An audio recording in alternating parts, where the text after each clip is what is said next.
Who do you think pays when food companies lose in court? Here's a hint. It's not Wall Street. So why are we spending taxpayer dollars suing food companies instead of teaching people how to cook? What if that money went to farmers instead of lawyers? Because only one of those actually feeds people. Today, let's talk about why these lawsuits miss the mark and what actually changes a food system. When the government sues food companies, it feels like accountability. But history tells us something very different. These lawsuits don't fix systems. They inevitably raise prices. And if attacking a broken system actually created a better one, we wouldn't still be having this conversation. Today, I want to explain why these lawsuits miss the mark.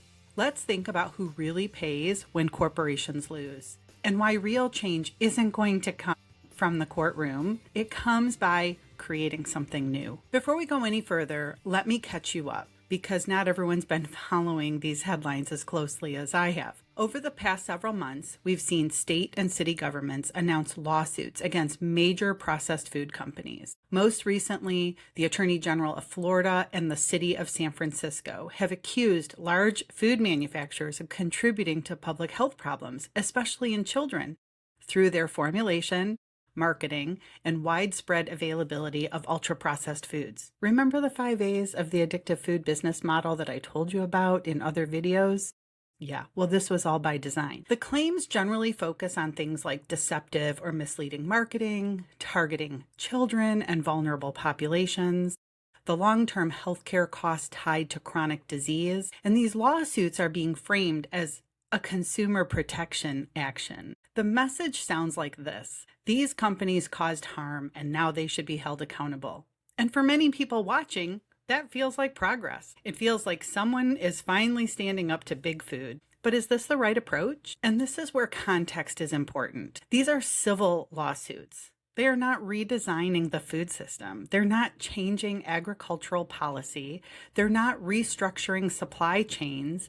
They are legal actions that seek financial penalties, settlements, disclosures, and possibly restrictions on marketing language in the future. These are business penalties, and they are after the damage has already occurred. This is an important distinction that we'll come back to, because the question we should be asking isn't just, do these lawsuits sound justified? It's, what do lawsuits actually change historically when the problem is systemic? To answer that, we don't need to speculate because we have precedent. Just ask this very simple question. What happened the last time governments sued corporations at scale? Because this isn't the first time. Let's think about tobacco. Governments sued and they won massive settlements. Money flowed to the states, to governments, not to you or me.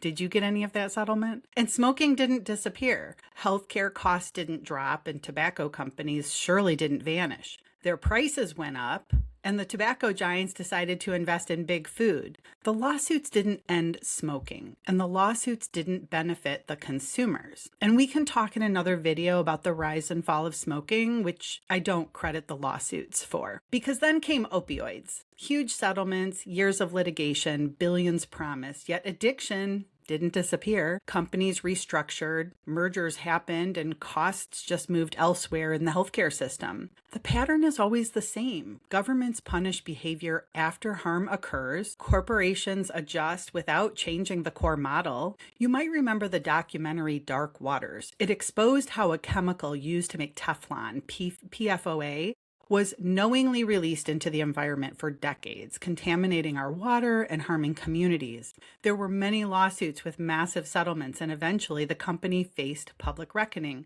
But here's the part that matters for this conversation. The company didn't disappear, and the system didn't fundamentally change. Instead, the business was restructured. DuPont spun off its chemical division into a new company. Production moved from West Virginia to North Carolina, and the specific chemical at the center of the lawsuit was phased out, or so they say, only to be replaced by a chemically similar substitute, still raising health and environmental concerns. And we can save PFAS for yet another video. So on paper, it looks like progress because someone is claiming a victory, but nothing has changed and the same business model continued. And we, the people, are still left dealing with the fallout.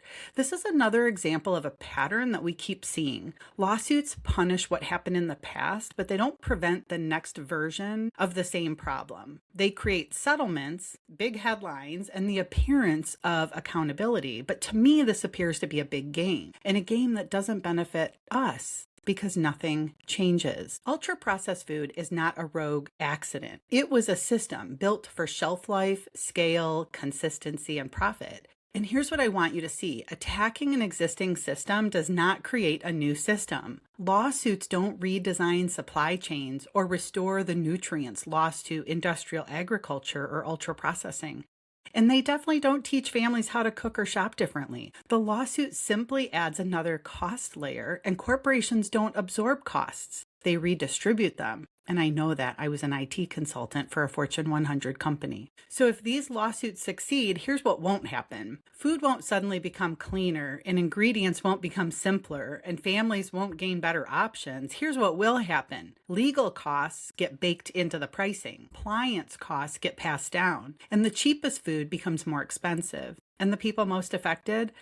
The family's already relying on these foods to survive. There's another layer to this conversation that rarely gets said out loud. Processed food companies are not accountable to your health. They're accountable to Wall Street. Most major food corporations are publicly traded. That means they have a legal obligation to protect shareholder returns. Investors don't ask, is this good for families? They ask, will this increase my profit? So let me ask you something. If a processed food company loses millions or billions in court, where do you think that money comes from? It doesn't come from Wall Street. Wall Street does not quietly accept losses. Losses will be made up through higher prices, cheaper ingredients, and more aggressive marketing. More efficiency, but not better nutrition. Investor returns are protected first, and the consumers absorb the rest. And that's why lawsuits don't create healthier food. They don't change incentives. It just rearranges who's paying.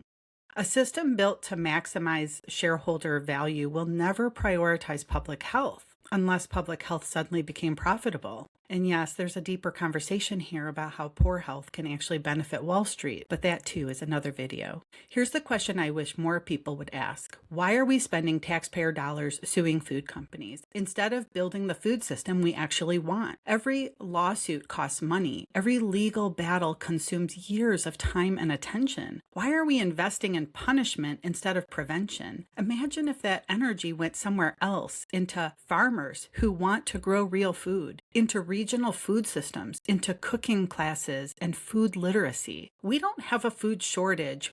We do have a real food access problem. And we have a skills gap. You cannot sue your way out of a system that economically rewards high volume, high margin foods. Does anyone else see the pattern? Big problem, big lawsuit, big headlines, big settlement, and then life goes on. Nothing changes. They spend our tax dollars to fund the lawsuit, the governments collect the huge settlements, and we the people keep footing the bill for more government spending and higher prices for groceries. Meanwhile, we could be investing in teaching children how to cook, restoring food literacy, rebuilding lost skills, and reducing dependency on the ultra-processed food, and growing gardens. Do we need to start talking about growing victory gardens? Because I'm not interested in fighting the food system. I'm interested in outgrowing it. Corporations will do what they were designed to do, and governments will do what they're incentivized to do. If people want something different, we have to create it. That starts small. One meal, one skill, one family at a time. And if you're asking, okay, so where do I start, Lisa? That's exactly the right question. I'll be adding cooking classes and food literacy to this channel. Join me to reclaim sovereignty. Welcome to Freedom Kitchen.